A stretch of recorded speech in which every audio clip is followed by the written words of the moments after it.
আপনার ফলোয়ার নেই বলে আপনি কখনো হতাশ হবেন না। আপনার ভিডিও কেউ দেখছে না ভেবে আপনি কখনো হতাশ হবেন না।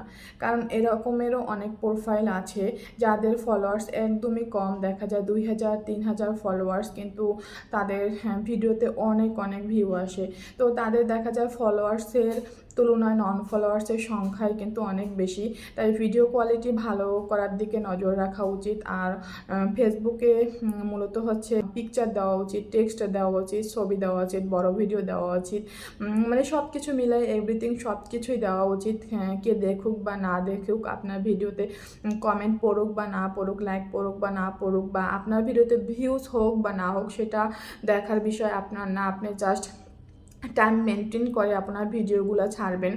দেখা যাচ্ছে এখন হয়তো বা আপনার ভিডিওতে ভিউজ হচ্ছে না, তো আমাদের কাছে কিন্তু এরকমেরও অনেক ভিডিও আসে যেগুলোয় মানে 1 বছর আগের বা 6 মাস আগের, 5 মাস আগের, 2 বছর আগের এরকমের ভিডিও কিন্তু আমাদের টাইমলাইনে অনেক অনেক আসে। তো এইসব ভাইয়ারা দেখা গিয়েছে কাজ করেছে ওই সময় ওই ভিডিওগুলোয় ওরকমের কোনো ভিউজ ছিল না, কিন্তু তারা কিন্তু কাজ করা অফ করে নেয়।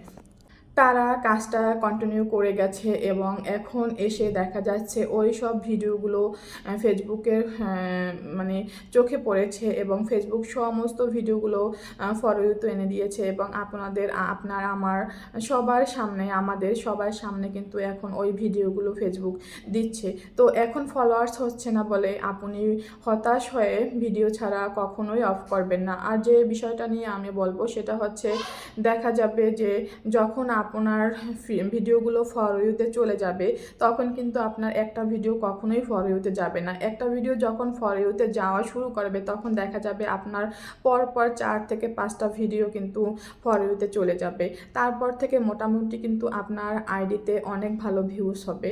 আর বিভিন্ন যে কন্টেন্ট ভাইয়েরা বোনেরা আছেন, তো তারা দেখা যায় কমেন্ট করেন। তো কমেন্ট করতে করতে দেখা যায় আমাদের সামনে কিন্তু অনেক ব্যাড ভিডিও পড়ে। মানে আমাদের ব্যাড ভিডিও বলতে আমি বুঝিয়েছি যে যে সমস্ত ভিডিওগুলো আমাদের ভালো লাগে না, এমন ভিডিও কিন্তু অনেক আছে যেটা আমাদের ভালো লাগে না বা আমরা পছন্দ করি না। তো এরকমের ভিডিও কিন্তু মানে আমাদের সামনে চলে আসলো বা আমরা ক্লিক করে বসলাম। তো তাৎক্ষণিকভাবে আপনার ভিডিওটা ভালো লাগুক বা না লাগুক, সেটা হয়তো হতে পারে একটা খারাপ ভিডিও বা একটা আপনার পছন্দ হয়নি এরকম একটা ভিডিও আসতেই পারে। আপনি ক্লিক করে বসলেন বা আপনি ভিডিওটা কন্টিনিউ করেছেন। তো এই মতো অবস্থায় আপনি কখনোই সেই ভিডিওতে ব্যাড কোনো কমেন্ট লিখতে পারবেন না। সেখানে আপনাকে অবশ্যই 100% ভালো কিছু লিখে তারপরে আপনাকে সেখানে কমেন্ট করতে হবে। আর আমাদের এখানে হচ্ছে একদমই কোনো ব্যাড কমেন্ট করা যাবে না, কারণ ফেসবুকের অ্যালগরিদম এত পরিমাণে তীক্ষ্ণ, সেটা কিন্তু ধরে ফেলে। আর আপনি যদি ব্যাড কমেন্ট করেন তাহলে কিন্তু আপনার প্রোফাইলে ইস্যু চলে আসতে পারে। তো এটা থেকে আপনাকে অবশ্যই বিরত থাকতে হবে। সে যতই খারাপ ভিডিও ছাড়ুক না কেন সেটা তার ব্যাপার, কিন্তু আপনি আপনার দিক থেকে অনেস্ট থাকবেন। তো আপনার অনেস্টিটা 100% দেওয়ার চেষ্টা করবেন। আপনি তাকে গিয়ে সেখানে ভালো কমেন্ট করবেন।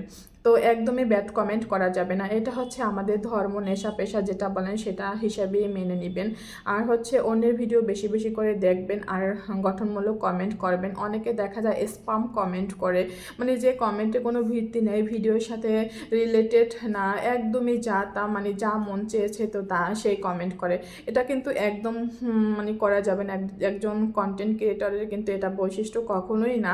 আপনাকে কমেন্ট করতে হবে অবশ্যই ভিডিও রিলেটেড, ভিডিওর ভিতরে যেটা আছে সেটা দেখে আপনাকে তারপরে কমেন্ট করতে হবে। তো আশা করি পুরো ভিডিও জুড়ে ছিলেন এবং যারা যারা ছিলেন তাদেরকে অসংখ্য ধন্যবাদ। আর ভিডিওটা কন্টিনিউ করার জন্য অসংখ্য অসংখ্য ধন্যবাদ জানাচ্ছি আবারও। তো আজকের মতো এখানেই সমাপ্তি। সবাই অনেক বেশি ভালো থাকবেন, সুস্থ থাকবেন।